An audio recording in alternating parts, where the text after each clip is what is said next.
Good evening. You are listening live to the debut of the Too Extreme movie show where we're covering horror here on the Extreme Movie Show. I'm your host, Rob. Hosting with me tonight is Dr. Venkman. Good evening, sir.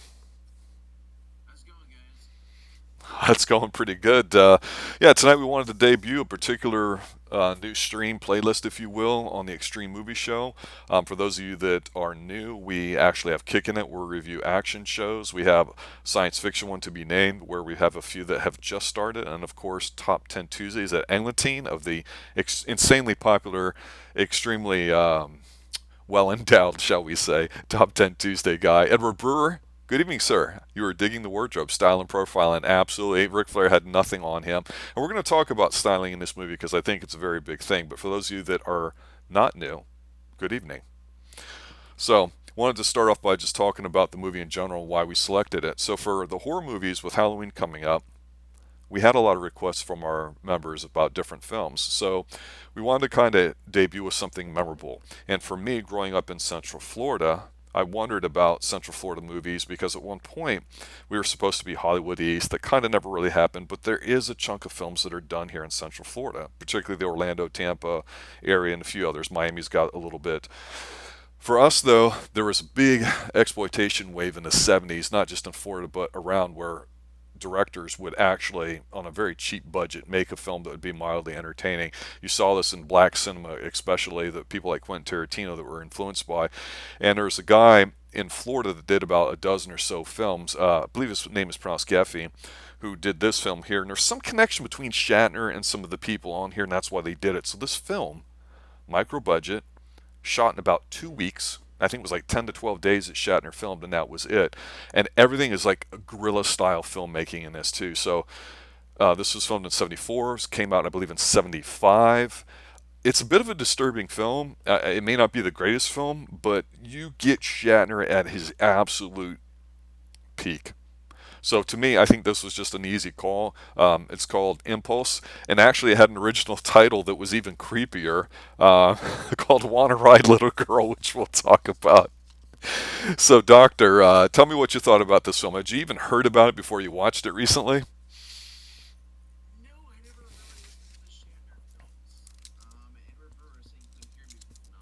And Hold he that thought. Saying I can't hear you. Say something now. Edward, can you hear me? Calling Edward. Calling all heads. We do have a little bit of a delay, I know that. I think it was 20 to 30 seconds. Not quite sure why that is with everything syncing up. I played some music at the beginning with no talking to start. Seemed like it was a little quicker. It does it on stream. It does it on StreamYard even too when you start sharing. But Yeah, I just changed one setting here. So, Ed, can you hear Doc? Got it. Understood. Nice. So, good evening, Doctor. How are you? I'm doing great, but I'm hearing you every three words. There's a delay in that part too. So, but anyway, this movie it surprised me. I thought it was gonna suck, and I say that because I could only find it on YouTube, nowhere else. Yeah, YouTube had it. I couldn't find it anywhere else. But Impulse, William Shatner, 1974. You had never seen anything like this. So, again, just initial thoughts.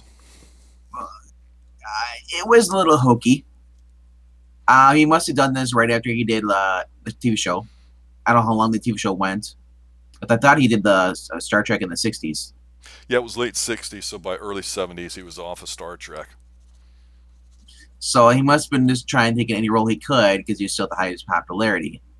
And this was a small role, and he probably maybe he liked the script, you know. But his character was like almost like like I said, he played the typical serial killer where he doesn't have confidence in himself. He basically he doesn't like being told no. Of course, like I said, is out because he's traumatized as a child.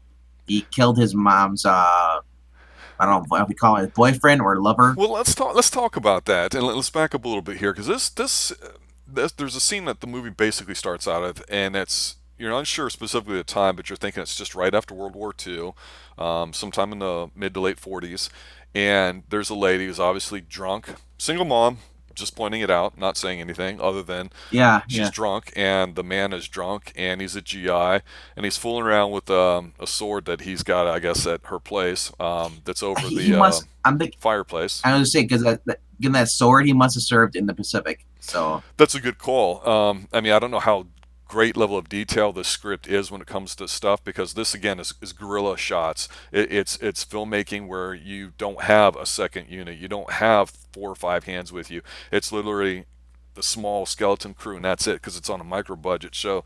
You have some audio issues just in the normal print itself and some shots. So there were some creative scenes in here. So the guy who's drunk too, and the lady are getting ready to make whoopee, and then something happens where the kid he hears them kind of being a little loud and drunk, and he comes out there and he starts yelling and screaming, "Don't hurt my mommy! Get off my mommy!" And he's like, "Ah, I'm gonna take care of you, little kid. I'll show you what it's all about." And he slapping the yeah, wife, slapping, Y- getting ready to go yeah, after the yeah, kid, and it's brutal because yeah. Because go ahead. yeah, because the guy obviously drunk off his ass, and And he's he's like gonna rape this woman instantly, like within 2 minutes of the film. He's already on top of her trying to rape her. I mean, I didn't get that. I didn't get that impression. When the kid grabbed the sword, I think they were just fooling around. She was, like she was drunk too, and she didn't care, and they were just both having. And the kid mistook it as being like, violence. that's one way to take it. That's not how I took it. I took it as just pure rape to catch you right off the bat because the guy doesn't Yeah, believe it and he's drunk and he walks forward, or actually no, the kid actually walks forward and just like touches him with the sword and it's really yeah. bad. There's In the side. the accident. He's just like, "Ow, I can't believe it," and he gets up. The kid ends up like goring him, and the shot's kind of cool because it's looking through the back end of the fireplace with all of them there, and that's how it starts. So this little kid obviously sex is involved, single mom, drunk father figure or male role model. Boom. That's it. Yeah, right. Whammy. He's gone. So yeah, because immediately after that, all of a sudden you're seeing a grown up version of just him driving around Shatner in his pitmobile.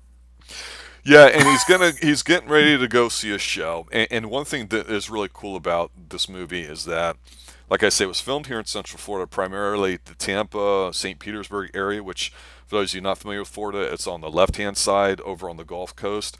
So Tampa, right to the left-hand side of Tampa, there's a little area called Town and Country. Then there's a few different bridges that go over.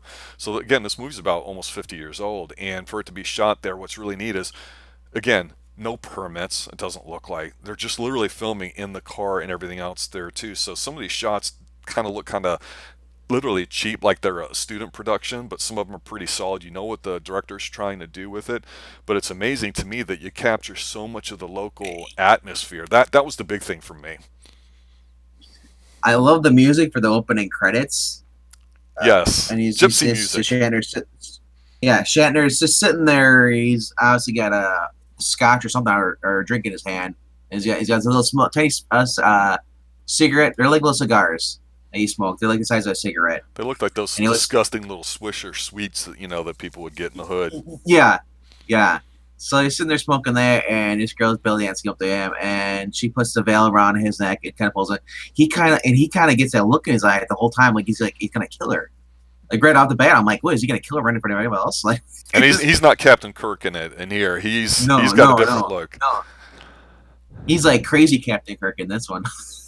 it's, It's he's got actually the look pretty. in It's his actually eyes. pretty good music, I think, though. Oh yeah, it is, and she's a good looking belly dancer too. I'm like, this is a Sean Connery film. I know, I know. Have you ever seen belly dancers, sir, in real life? In real life, no. I've also never been to a strip club either. Okay, I've seen many things in my years on this planet. I've seen belly dancers, over in Europe. I've seen them here in town. Huge difference between the tourist ones and the ones over, there. And you're absolutely right. You nailed it. This chick's, it's a good way of filming it because, again, it's one camera. It's not like the traditional, like, three camera setup where you have the center camera, the left and right, where they flip back and forth. It's all basically just one person holding the camera. And this is taking place in, like, some no name bar where it's just actual real life people in there that are just sitting there. I mean, nobody's got Yeah, side releases or it's anything. It's about as real as it can get. it looks like those classy joints you go to with you take your lady to a friend, to a table and you watch show, dinner show. It was really popular in the '70s, especially in the '60s too. Yes. Oh, yeah. And Live shows, live music. yeah, Absolutely. and he's sitting there by himself. He's and she puts a veil around him, and she's pulling. He holds on the veil. She leans back, and he's kind of like pulling her towards him, like he's like gonna strangle her. The whole and it's just look at his face. It's that first photo you see him, in the tux, that smirk on his face. You It's a know, shit-eating grin. I know, like he's like it's like she pulls away, and I'm not, and then he pulls her in, and it's like I'm like, wow, he's getting like a little aggressive there. But the next thing you know, after the show ends, he's hopping to her passenger seat of her car. He's not even driving, which is hilarious. And she starts making out with him in the car, and here's this other blonde here. Apparently, that this was the woman he was scamming, a Yes. rich broad, and Because she that's caught what him he in the act. does. That's what we're finding out is, hey, he's a gigolo. Yeah, And he goes after MILFs, not the young ones. no, no, So he is a what con happens here? artist. So yeah, so then he goes back after he goes back to the her this blonde woman's place, and they basically lie. So they go, it's like, oh, I saw you with that woman. You're cheating on me. He's like, oh, I don't cheat. Oh, it's like, she's just a friend. I'm like, oh, so you make all your friends and stuff. So then they go for a drive. I don't know why she even sits in the car with him. They drive out to like this cliff. You see there's like an ocean or a lake down at the bottom, Well, let me explain that and there. That okay. So in Florida, you've got everyone always jokes about Florida being a swamp, and it kind of is. You have a little bit of altitude, just a tiny, tiny amount in about the center. You get a little bit of the hills, like broadcasting here in the Pine Hills Palace in the underground bunker next to the Institute for Criminally Insane. We actually have almost slight hills here, not rolling hills like you get in the Piedmont or the Carolinas or anything, but you always have drainage ditches. And in these ditches, that's where all the gators are at. That's where all the bodies get rolled to, and they're usually off the side of roads because they have to build the roads up just a little bit high. Because when we get our rains for 6 months of the year, the east and west coast breezes collide. We get all the lightning. That's why we're the lightning capital. But all this water immediately comes down, saturates everything, and rolls off. So they put these big areas that most of the time they'll dry up in the winter for us, but they'll fill up with water, and that's where they're at. So it's pretty actually commonplace. It's not too far out of the way. You'll see these in neighborhoods and nice neighborhoods and everywhere between different areas. Like when a residential turns into a commercial area, you'll see them like between buildings and stuff. That's just how it is. So yeah, that's where they're at. So I would just say it's just a ditch, and you just know something's going to happen the way the camera's focusing on them arguing in the car, looking at the ditch. yeah, because when the car rolls up, it's focused right on the water right first place. So you're like, and you're kind of already seeing how he's kind of a liar, and he's kind of got that like creepy look in his eyes the whole time. This movie. Yeah, yeah. So then, yeah, she's talking about, well, I'm sick of this. You cheat on me, like you're just a creep. You're a loser. I'm just supporting you this whole entire time and stuff. And then he gets angry, and she goes, look, I'm leaving. And she's like, I'm not afraid of you. He's like, and he goes to grab her, and she scratches his face, and he sees the blood, so then he chokes her even more. And And he then chokes the fuck out of I her. He's I not know playing around. This is brutal. so you see this, and then after he's done, all of a sudden he's like, she's laying there, in the passenger seat, head back, and your eyes are open, and he's like, you say like, baby, wake up, talk to me, talk to me, like he doesn't know, like he basically had a mental breakdown or snap. He didn't realize that he did it. So I don't know if he's just that crazy or if he's just whatever. But yeah. So and they realize what he did. He starts crying, sobbing. So then he starts panicking. He's like, "Oh crap! I'm in trouble! I'm in trouble! I'm in trouble!" Because remember, this isn't the first time he's killed someone. He killed his mom's boyfriend when he was younger, Yeah. and so he puts her in the driver's seat and then turns the car on, puts it in gear, and lets the car drive down into the water. Yeah, and And what's you really see cool, her. go ahead. I was gonna say when she hits the water and you see her going in, they have the camera in the back of the back seat of the car. So as the water starts going in the car, it fills up and you see everything. Then it completely submerges. But then Yes. they must have took scuba divers or something, go down there, and they show her like in the car floating a little bit, and her arms are wrapped around the steering wheel. Yeah, it's now this whole scene, doesn't take forever, but immediately you're kind of enthralled just by how raw it is. Like the lady's pissed because she's like, don't. She says something along the lines of, "Oh, don't tell me that belly dancer's just a friend," sort of thing. And she's right. She's pissed. She's an older woman. She's with this playboy. She's been sporting him. She's making comments like, "I buy all those shirts for you," because he's got like a different shirt in like every friggin' scene, a hat. Yeah. This Yep. wardrobe is fantastic. It's all polyester. It's you're not used to seeing him like this. I mean, it's kind of Florida wear, that the type of things that he's wearing, but it's just unbelievable. I mean, of course, the coloring and in the 70s clashes so much with the patterns. You might have good quality furniture, but it looked just disgusting. That's how you know everything's just this god awful parent puke lime green and all these other weird patterns, and it really just throws you off because otherwise it'd be kind of a much nicer looking film. But yeah, when he's strangling her, of course, because again, no stunt doubles, no quick cam shots like Jason Bourne. There's this neat camera shot where the camera appears to, I guess, be down at the brakes looking up at him over the steering wheel, and he's biting like her like hand. I mean, it's like, Yeah. this is not pretty. This is just like he's having a tough time putting her down, and then you see that like he doesn't enjoy, doesn't like it. He's not like necessarily sexually aroused like you would think. He like doesn't Yeah. realize what he did, and that's the whole thing. He spends like a minute just like freaking out and kind of like I acting weird and just all that. It's like he didn't know what he did, like it wasn't him. I want to say he might be bipolar. Yeah, That's what maybe, I'm thinking. maybe we 'Cause didn't have words like I that don't though in know. the '70s. Well, yeah, when no one really knew about it, no one really treated it. So if you did, you were in a mental hospital probably. Yeah, he gave her the open and pimp slap, so that was pretty funny, as opposed to the bitch slap, which is the backhand one. Um, yeah, so he dumps the body in there, like you said. That's a great shot in there too, with the camera filling up. So they probably wasted a camera just to get the shot, which is pretty neat. Yeah. But then just it gets a little plot wise, kind of like a little bit convenient. He ends up, Yeah, befriending that little girl too. yeah, like this. He's It was driving. it was confu- it was confusing though how he did it though. How he just shows up and like, hey, little girl, you want to ride? You're like, what? Yeah, that's what it is. There's well, you see the hot mom in the rollers, single mom, and she played on Hee Haw for a couple years, and she's gorgeous, fantastic. But her daughter, to me, and nobody likes her. We know that she's annoying. She's a preteen. She's rebelling because of daddy issues and stuff. So she's wearing this god awful pseudo dress outfit. She reminded me of the clown outfit that young Michael Myers wore when he stabbed everybody. And she's annoying. She steals money out of her mom's purse. She's skipping school. She's standing on the road. Shatner slams on his brakes, and he's like, "I could have run you over," and she's like, "But you didn't."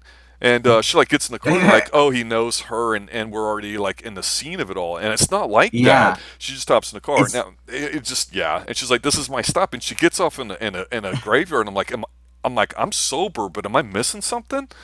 right.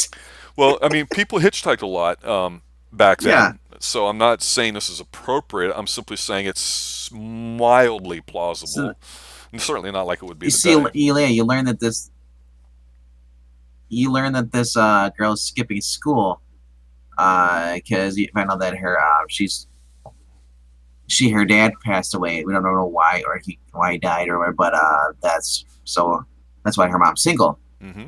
And what's weird is that she's getting rid from him, but they said how close she lives to the cemetery.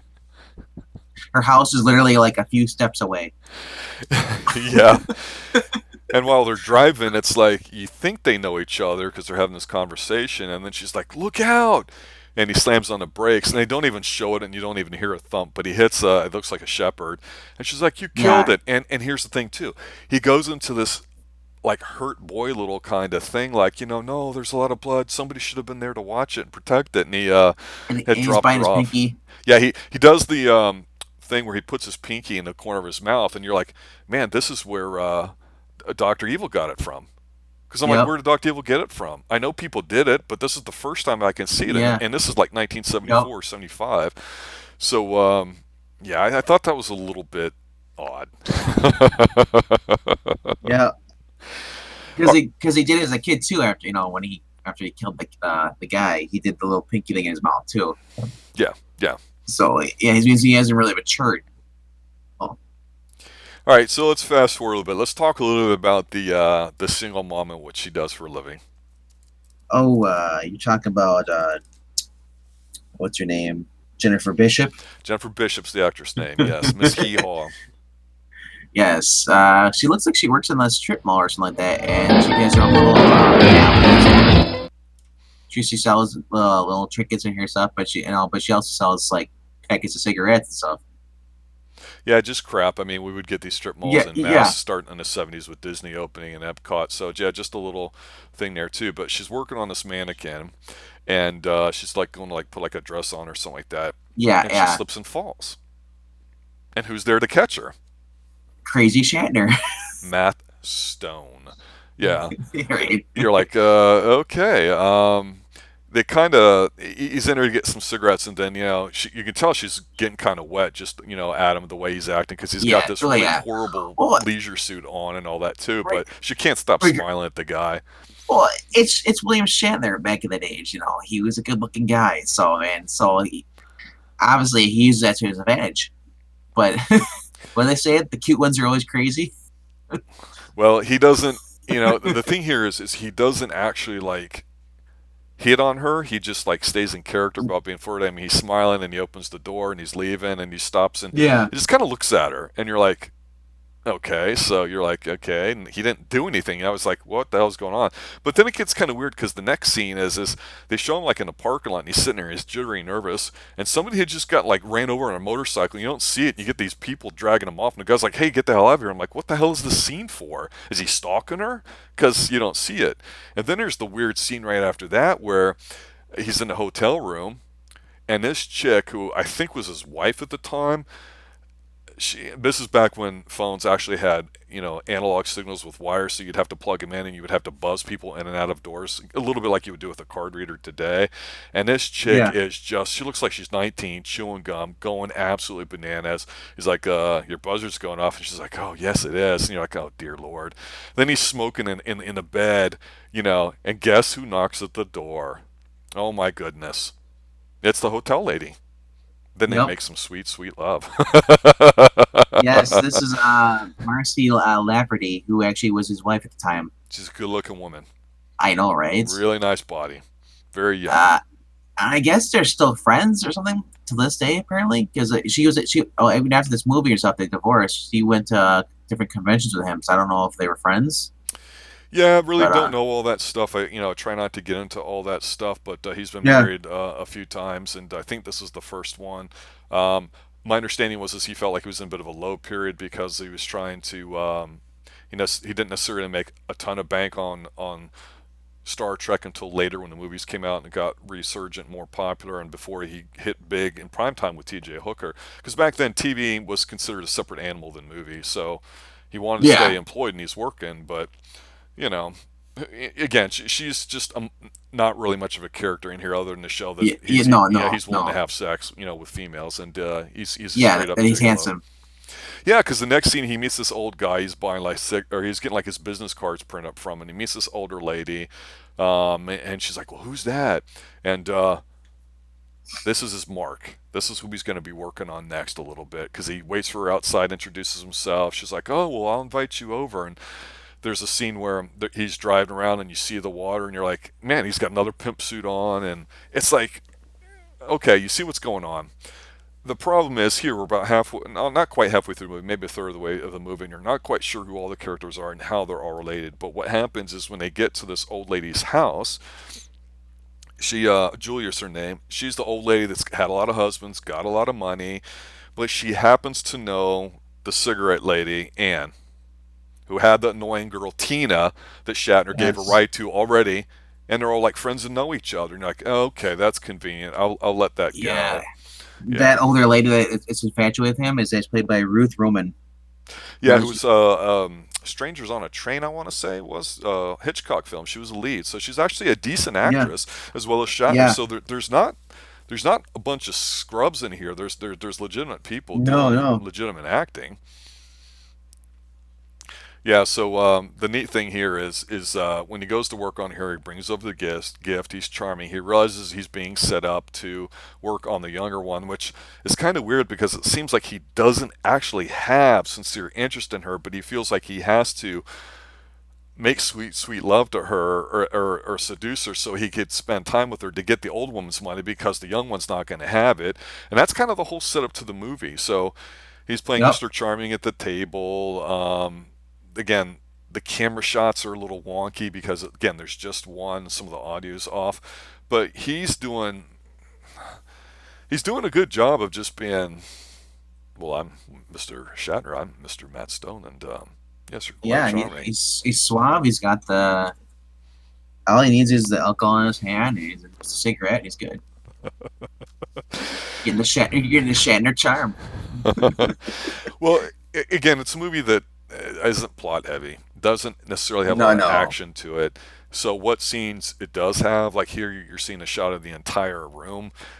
You're gonna see this later on.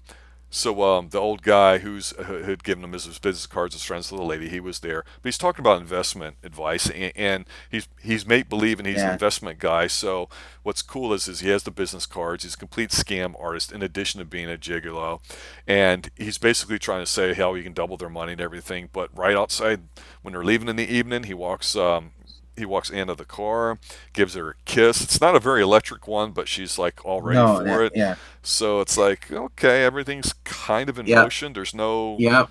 not Kiss her. much She of a goes to third act. be a gentleman. Gives her a kiss on the lips, and then she drives. And then she gets in her car and she drives away. And then you see to come back to Tina, who's pissed off. Like, you said you were going to do stuff with me. We're going to go see a movie. So she literally like because her mom went, why are my expensive China plates on? Like, oh, because we're and she's like, well, the mom totally ignores her, like, because she knows that she is supposed to come back early. Yeah, So she goes and look like, oh, did you do your homework? Oh, she didn't do your homework. And then she's looking at the girl's homework, and the girl gets pissed off. Like, she grabs a plate, throws it on the floor, and you hear it bounce. I know. It's pretty bad. It's like you can tell it's not China.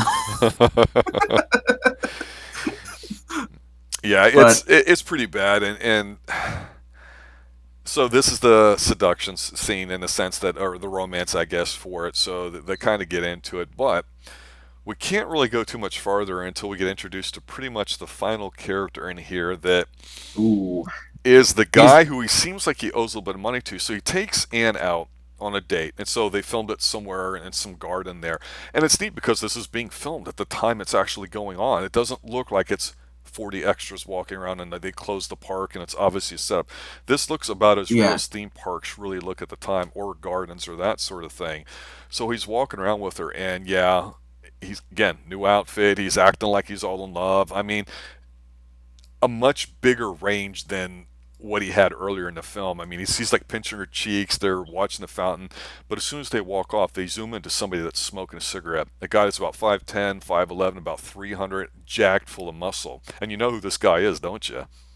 oh yeah, this is Hiro Sakata, also known Who's as Odd Job, from from was it oh Goldfinger yeah, Goldfinger. Yes, with yes. the hat. I was Yeah, gonna say man with the gold gun for some reason. I don't know why. because I know it's it's gold. gold.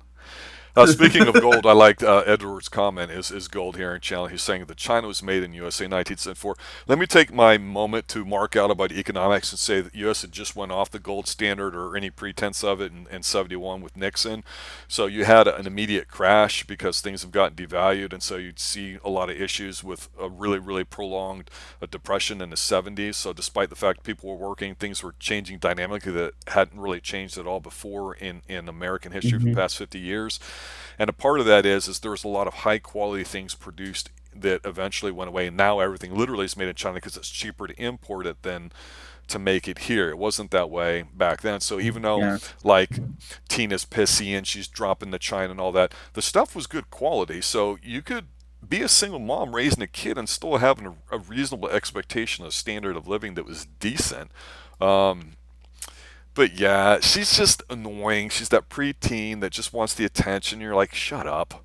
I'd slap her, I'd Yeah, put her well, in. because I'm not me, but she's people would say yeah, that. yeah, she's still. I don't know She has how the long toughest role ago. of all of them, I think. Yeah, and she did the best acting the whole entire movie. But I I was thinking about it, like I was today, like after I watched it, like I wonder how long ago her dad died. Because she's dad still distraught over it. I don't know if it's been a year or if it's been less than a year. And then here's her mom already going ready to think. So there's random dude comes in her life that she already knows before anybody else. She already met him, Yeah, and she knows that with this guy he had a dog, and she's like, "Go stop." He's like, "No, no, he's fine. Don't worry. Dogs lick their wounds." but they don't know yet that they've met the same guy. That's kind of the thing about it. So she does come across as Yes. annoying, but basically, Julie and Ann are walking on the beach and they're kind of talking about a guy, and it's kind of true though. I mean, she almost has almost like survivor's guilt where she's trying to be, it seems like an almost decent single mom here trying to Yeah. raise their kid. Yeah. She's feeling a little guilty about it. She doesn't know who this guy is. She just met him. The older lady's like, hey, I've been married 3 times, figure it out. But of course it's just a moment to show, the beach side there too. But then you get to where she's following Matt Stone into his hotel, actually following her mommy to the hotel that has Matt Stone. So when No. she gets in They, there, they, what's that? they don't really show anything, which was good. I thought that was kind of classy. The only show was the arms when they're making out.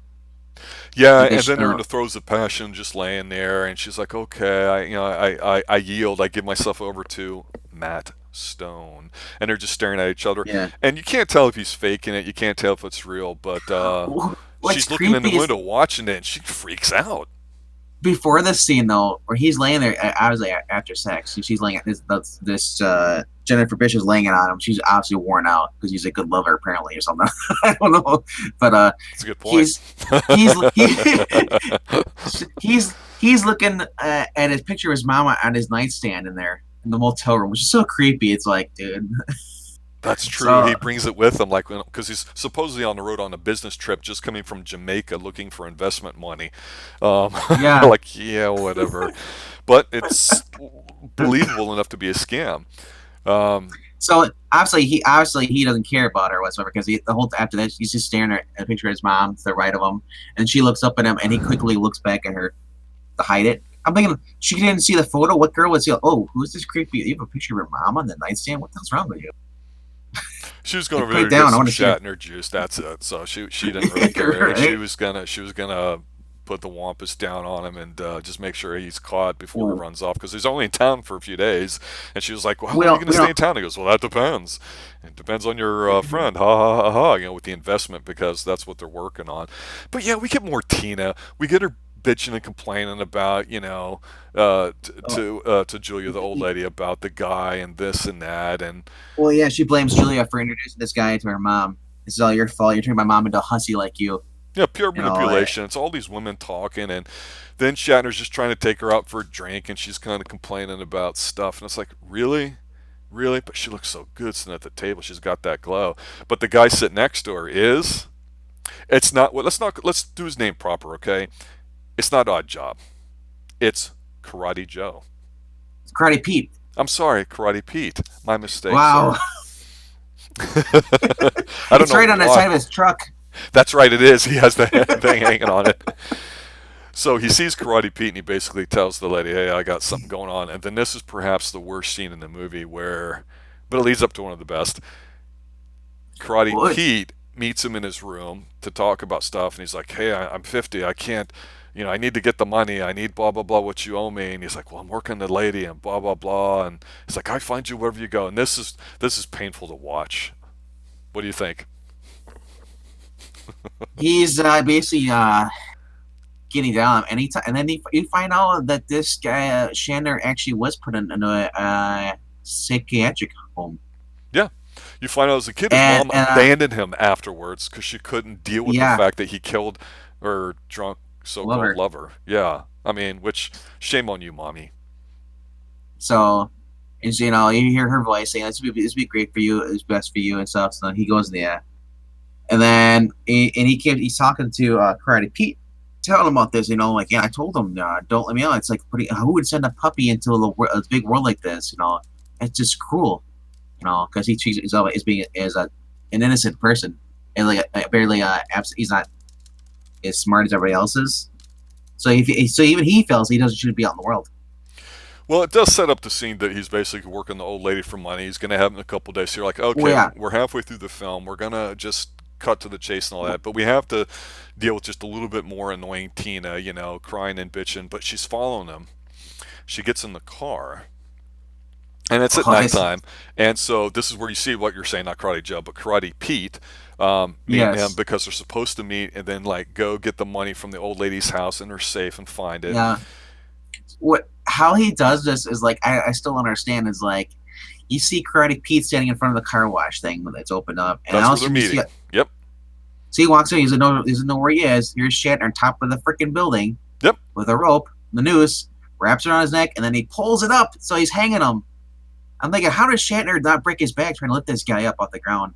He's got him in a pulley and he ties it. So then he jumps down. He's snapping. Ha ha! What's wrong? What's wrong, Creepy? He's like, wow, does little karate moves, hitting him Yeah, as and you he can mocks tell him. Shatner's a little athletic. His punches looks, like he's, worked a bag before or something. Not like he's a boxer, Yeah, but yeah, he doesn't look, kind of stupid. But here's the thing about this scene: the dude was, a wrestler back in the day. Maybe not a yeah. hugely successful one, but legitimate one. He's a legitimate power lifter. The dude's strong. He almost died here. Something went wrong, and then like Shatner had to like try to help support him and like broke like a finger or his hand or something, and so when you see him with this purple face and all that, I'm thinking, holy shit, this is about as real as it gets. I mean, he's really Yeah. strangling and stuff. So, um, you know, he's trying to Of course, kill him, and they string this thing out, and it's just brutal. It's not easy. It's no American no, Psycho. It's not. It's just Gigolo's having a no. tough time putting him down. This guy Karate Pete, he makes it look like he's dying, like he's dead. He fools Shatner's character, and he grabs a knife from his back pocket and cuts the rope.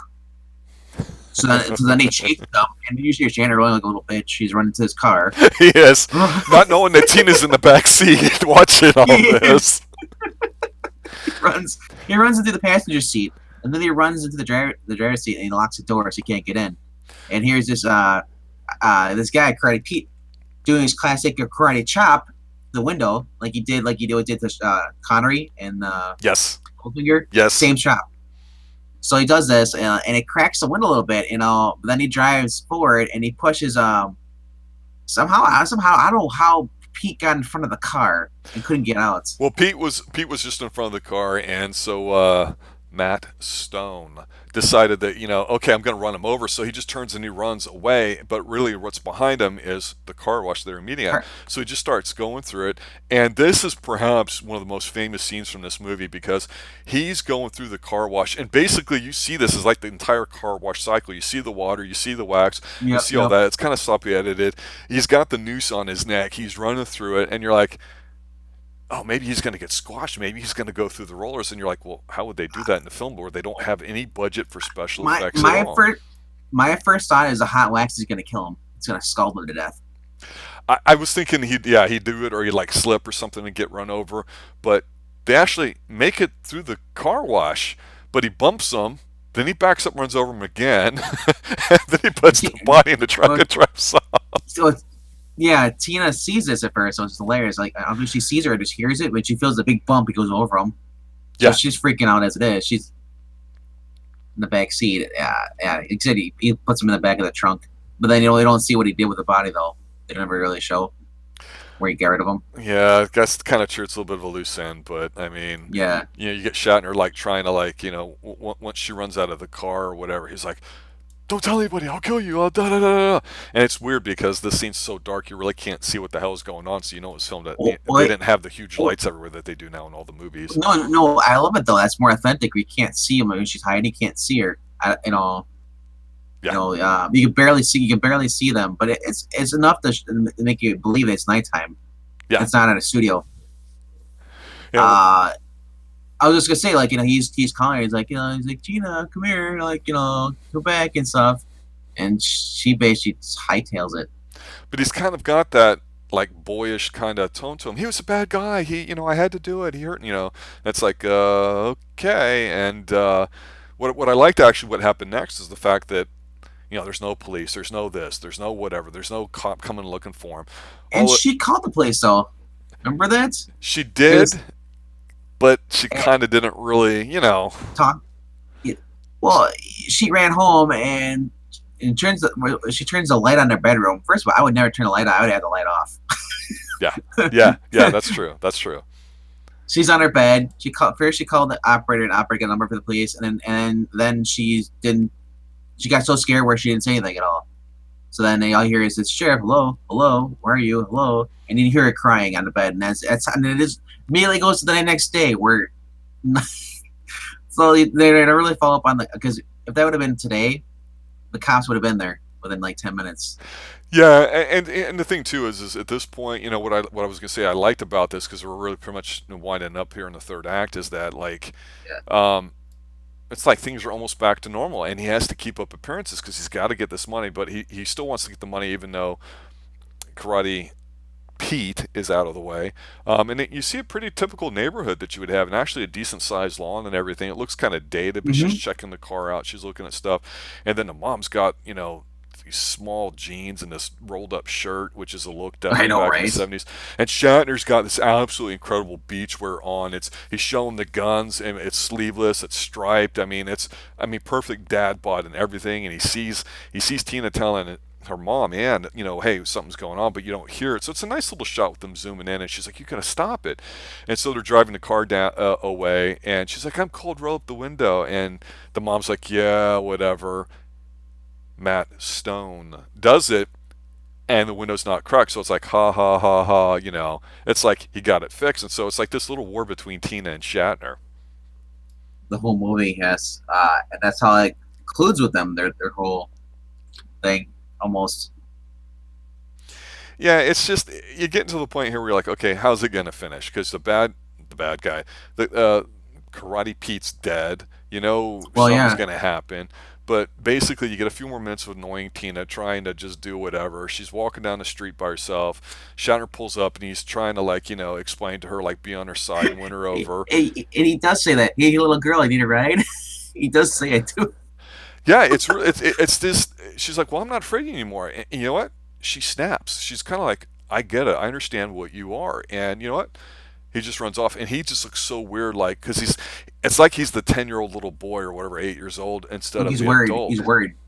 He Yeah, is. He's really freaking he's, out. Um, he's not even pissed. He's just scared. yeah, Yeah. because he's just got to get the money. So he's trying to work the money out with the old lady, and he's gonna get it. He thinks. Um, And so he goes to meet her, the old lady, Julia, at her place because she's been married 3 times. She's in a really nice beachfront hotel. She's got her hotel, a mansion. She's got money. He gets there, and she's like, okay, that's cool.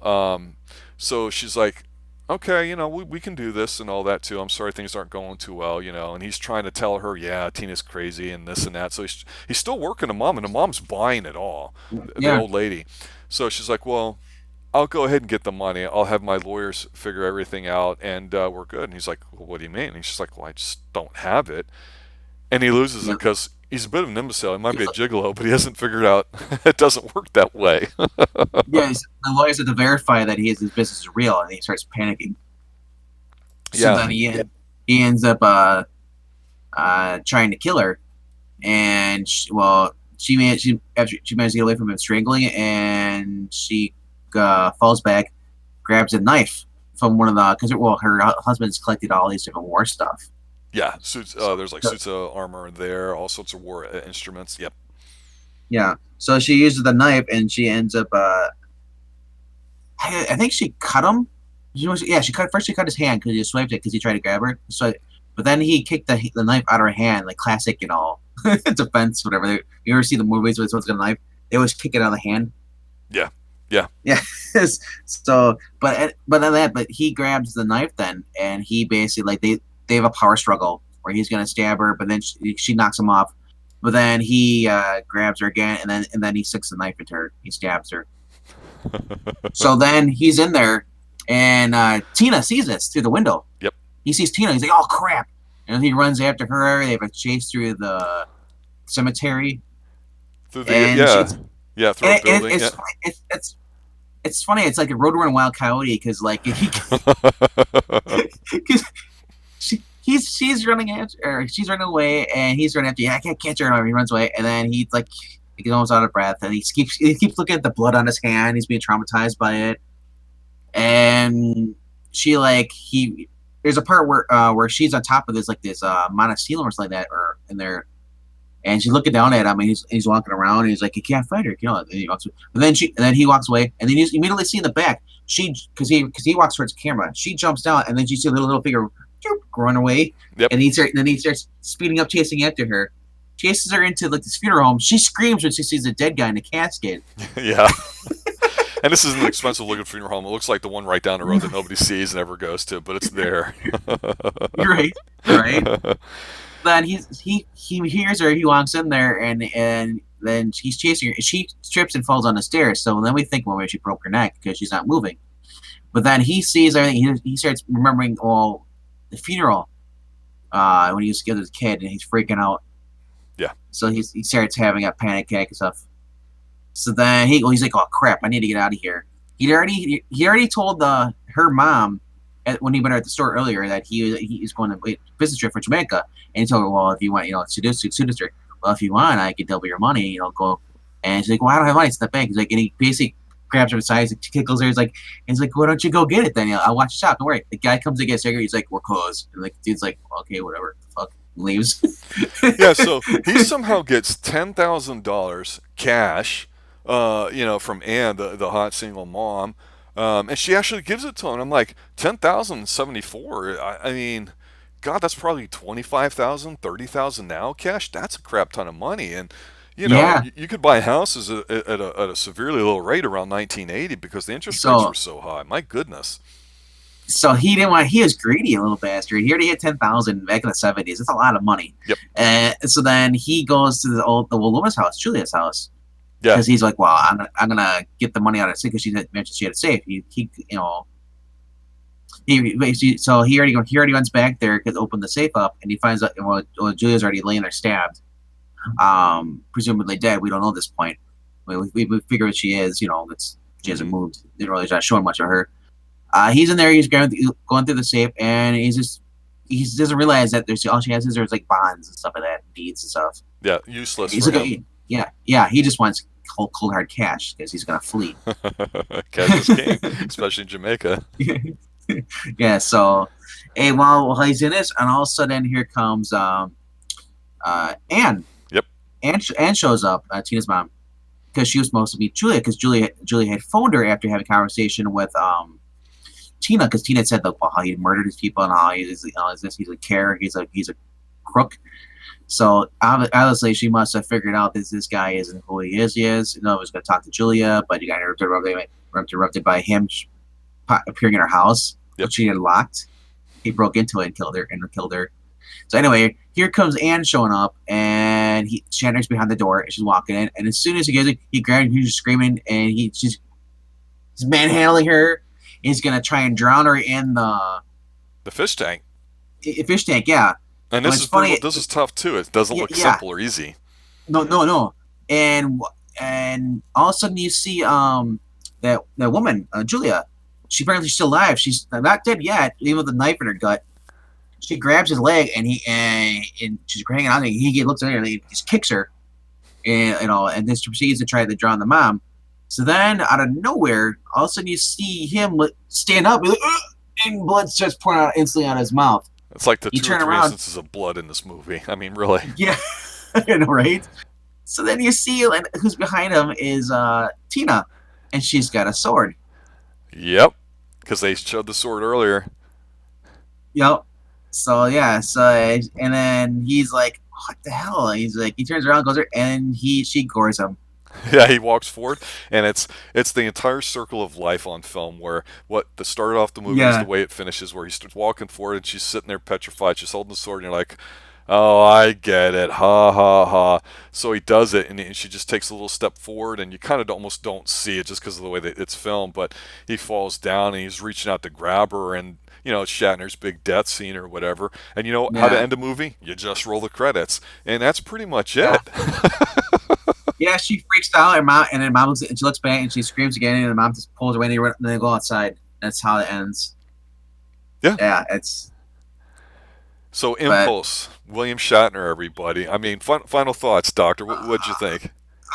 I want to give it out of 5 stars. I want to give it three or 3.5 to close to 4. You were It was still entertained. it was still entertaining. Yes, it Did you wasn't find as it bad. disturbing or did you find it stupid? It wasn't really either one of it. It was kind of yeah. If you look at it from a person who's never, at a certain point, I can see where people can say it's kind of hokey. Hmm. It wasn't really done professional as all these other movies, But this movie made bank though. Apparently, I was reading up, so it apparently must have done well. It made like $400,000 or 400 Yeah, million. yeah. Again, I think it's pronounced Geffen, William Geffen. He's an older gentleman now. He's in his 80s, but he made a few movies which I've hardly seen any of them, and they're really obscure titles. But you could still make if you made a film cheap enough, you could package onto something as part of like a double bill for say a drive-in theater, or like I say, black exploitation was a big thing now. You're starting to see a lot of these different things with film, and again, part of one of the reasons why I like it, one, I like William Shatner, just like I like Charlton Heston, and I get beat up on a lot, but I like what I like, and his acting Mm-hmm. here is so over the top. But I always felt that he's was like what I'm going to call the original Tom Cruise. Now, hear me out. I've always lauded Tom Cruise's, at least to me, and I try to be as cynical as possible. But Tom Cruise, to me, comes across as somebody that generally is interested in doing about the best that he can to make a decent movie or act as good as he can. Now, somebody's ceiling may be limited, whatever, but you get what you get, and that's it. And Shatner, I always felt really threw himself into roles, sometimes maybe a lot. Well, yeah. He is a Shakespearean trained actor. Doing plays. He's done a bunch of stuff he was noted for before doing this. He's already been around 10 years by the time he's made this, but you got to stay employed. You got to make money. I don't know what the situation was here, but he comes across just the way he physically acts with his looks, and of course the dress is crazy, and just a decent enough, almost believable enough script where you're like, it's entertaining enough to watch it, and it definitely to me Yeah, is better than I the enjoyed Meg. this. I enjoyed this movie. Well, it doesn't take much to get better than Meg. Yeah, Ed saying in channel there that honestly, Hypnosis reads better than the movie is.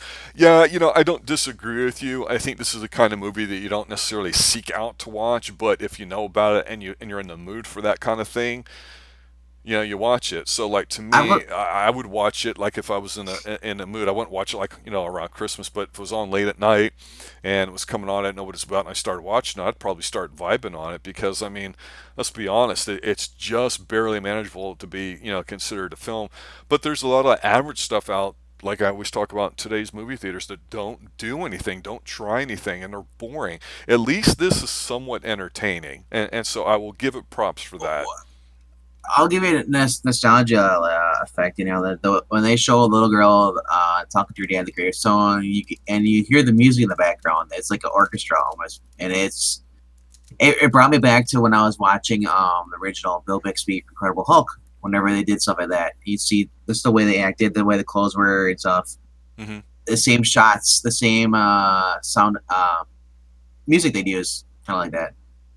And it was yeah, it wasn't wasn't it's not it wasn't one of those movies where you got to have like Huey Lewis and the News playing Power of Love or any of that stuff, make you want to go see it. Yep. Right. No, it had simple music, a sad scene, then they had the happy scene and all. Then they and all yeah. I love that the aspect to it, that stuff. Yeah, and for like I said, for what it is, it's sufficient. It works. There was a big, huge thing, not just with exploitation, but interest in the occult in the '70s. A lot of times, people will say that hey, when times are depressed, people start getting interested in all these unpopular things at the time, which now, of course, you still have it, but it's considered a little more in taste, like the occult, like dystopian type things, like we've talked about Charlton Heston disaster movies, which we will be covering tomorrow night, Soylent Green at 7 p.m. Eastern Time on the Sci-Fi Show. That's the next one up. But for tonight, debuting the Horror Channel, the Two Extreme Show, I wanted to pick something that was not a horror budget, something that was a little bit different, something that was a little too extreme. And I was thinking, what's there? What's a small one? Has to be exploitation. What's out there? And I thought, wait a minute. I know Shatner's played a psycho or a maniac in a couple roles, and there's one or two others still. And I thought, well, I know some people have seen this. We've talked about The Devil's Reign. We've talked about the one that's in Esperante, I think is how it's pronounced, the name, where it's a black and white Mexican one. And then I Yeah. was like, no, there's one in Tampa. What is it? And I found it. And I said, yeah, I've seen parts of this. And then I started watching. And I went, oh my god, this is it. This is the perfect fit. William Shatner. I mean, And then the other thing about this, with the soundtrack, is when he started killing people, he go crazy. He goes womp womp womp womp. It's like the wolf. You hear the bass going. yeah. I mean, this is not a scored He- movie at all. All the sound is just no, background stuff, and sometimes it's not mixed or dubbed too well. So, yeah, it's but tough that you hear it. so it reminded me of when he started going the crazy mode when they show him like that. It reminded me of whenever you hear Chuck Norris going ninjas, ninjas, ninjas. That effect hadn't been created yet. I want to say it was 72 or 73 that Emerson Lake Palmer did I a know, but it's solo on like Lucky Man, and that was the first time you heard synthesizer type music. So yeah. yeah, But whenever they show people going crazy or that in a monologue, just that whole the music focuses on that though, yes. but when it goes back to normal, then it's fine. Or the other So thing to notice too, which I thought, and we were talking about the polyester and the leisure suits, the wide stuff. That was all the rage at the time. So I will not say he was out of place dressed or like that even in Florida.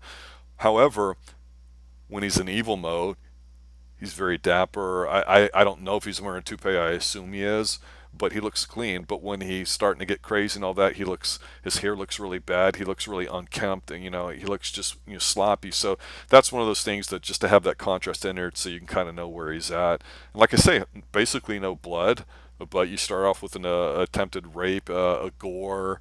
A bunch of other yeah, stuff, and yeah. so yeah, it reads better than probably it watches. I won't disagree with that. However, it's still entertaining enough where it's worth a watch if you like Shatner, and if you like this It's kind of a tone of a film, and I do. he's got the whole creepy pedophile seal killer thing going here. That's what it looks like to me. But when you watch the trailer part, Yeah, he does. And but again, the, how many people but today then could do something like this? no, yeah, not many. But also top of that, you have Odd Job from Goldfinger in there, just thrown randomly in there. Yeah, he was the. It was tough to understand what was going on and all that, but I think they just had to have him in there to push Shatner's character and all that too. But yeah, it was nice to see him. It was nice to see that it was decent for what it is. You know what? That's all we can ask for in the movies, to be entertained. Like they just go up to him, hey, you want to play some guy named Karate Pete and get killed in a car wash? Sure. Okay, any last comments or thoughts before we wrap it up? Stay extreme and Stay just scared. uh, just don't act an impulse, okay? All right, for Doctor, myself, for E, in spirit, the semi shadow band singer, the curator of comics, the purveyor of Pine Hills, Eglinton, I'd like to say good night. Stay extreme. Extreme.